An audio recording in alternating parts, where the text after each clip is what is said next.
December 14th, 2012. Adam Lanza murders 20 children at Sandy Hook Elementary School in Newtown, Connecticut.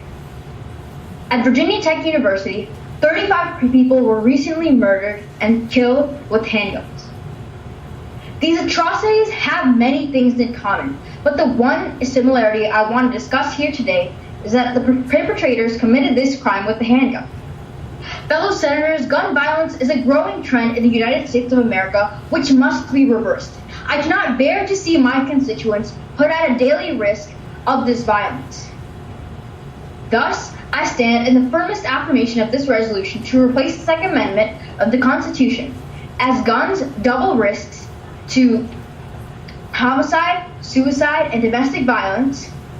This resolution here today respects the Founding Fathers' intent, and also stronger gun laws are linked to fewer deaths. For one, a gun in the home doubles the risk of homicide, suicide, and escalates domestic violence.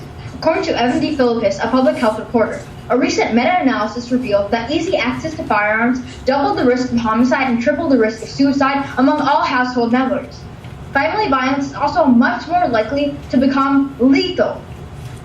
This presents a major risk to children, and without guns, and with guns, it can become an extremely lethal crime. Thus, to save our citizens from this huge risk, we must pass this resolution. Second, a simple change to the Second Amendment would respect the Founding Fathers' intent and permit these handgun bans. According to CBS News, the right of people to keep and bear arms when serving in the militia would not be infringed upon by this proposal. This change to the Second Amendment would allow the Constitution to return the law to the Founding Fathers' original intent, which were intended to not allow for individual rights to bear arms, but rather the right to bear arms within a militia. Lastly, stronger gun laws are linked to fewer deaths. According to Teresa Trish, journalist, there's been an effective federal ban on gun research, engineered by gun lobbies and sustained by congressional majorities. But available data shows a clear link between strong gun laws and less gun carnage. And that's good enough for me. It is time to stop listening to lobbyists whose primary motive is profit. And it's time to listen to the facts, the statistics, and our constituents. For these three reasons and more, I urge a strong affirmative vote. Thank you. All right, that was a speech of 2 minutes, 40 seconds. Questions?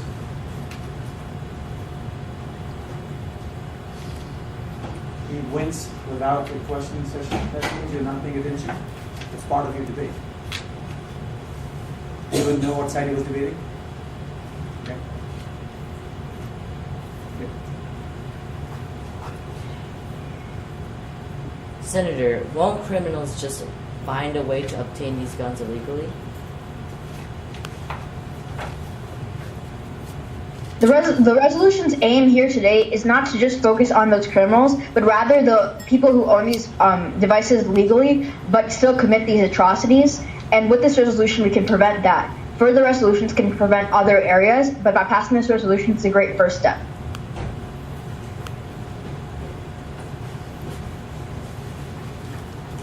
Senator, is there any proof that if we ban handguns, there will be less terrorist deaths? Yes, there's a great deal of proof that by banning these handguns that there'll be less of the threat of violence and terrorism.